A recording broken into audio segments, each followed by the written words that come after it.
is your girl, Lady Dee Dee Wilson. I'm trying to tell you, look, one thing, it's hot. It's hot.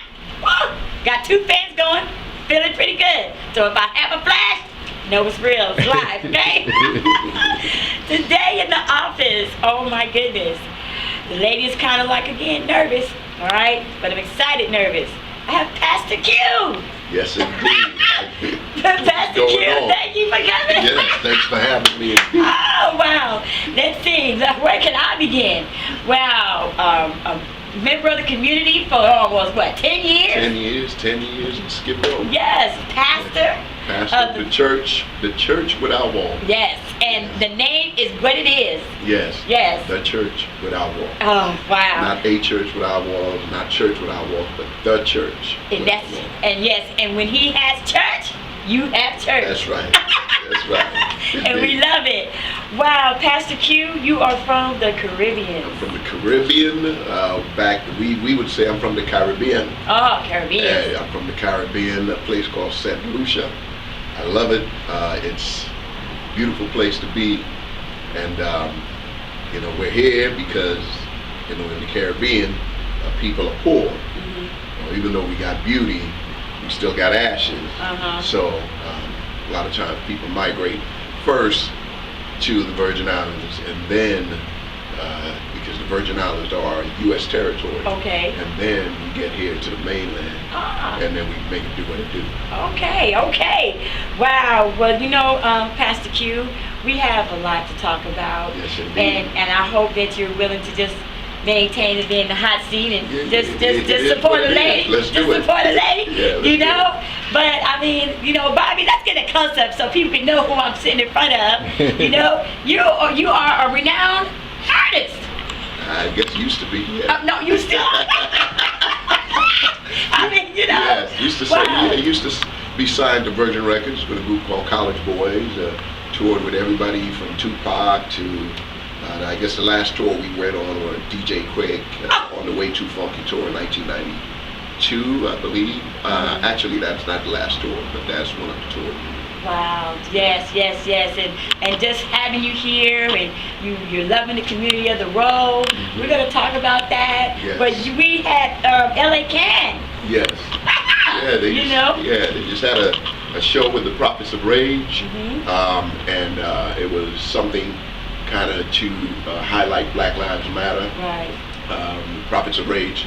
If you don't know, it's a super group with Chuck D, B-Real from Cypress Hill, and a rock group called Rage Against the Machine.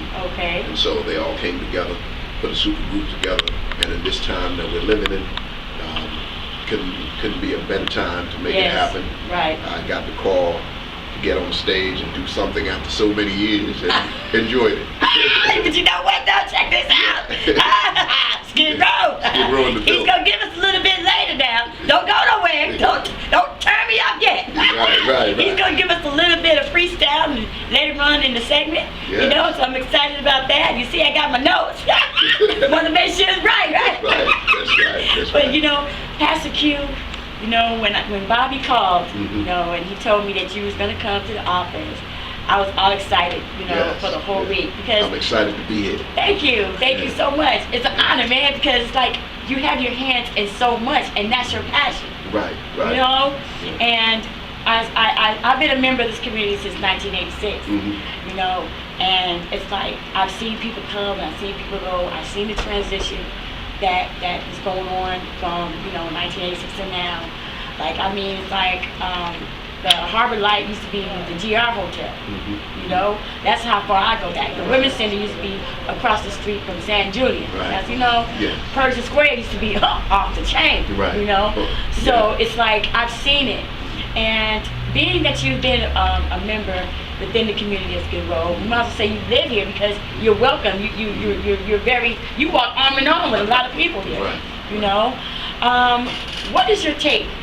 Is it safe to say we're in agreements that it's gotten worse, or what do you see happen from the time you came then to now? Well, we can talk about what I see, but we can also talk about facts, right? The facts are that Skid Row homelessness has risen 12% in the city of Los Angeles. Right. And of course, Skid Row is ground zero. It's America's homeless capital.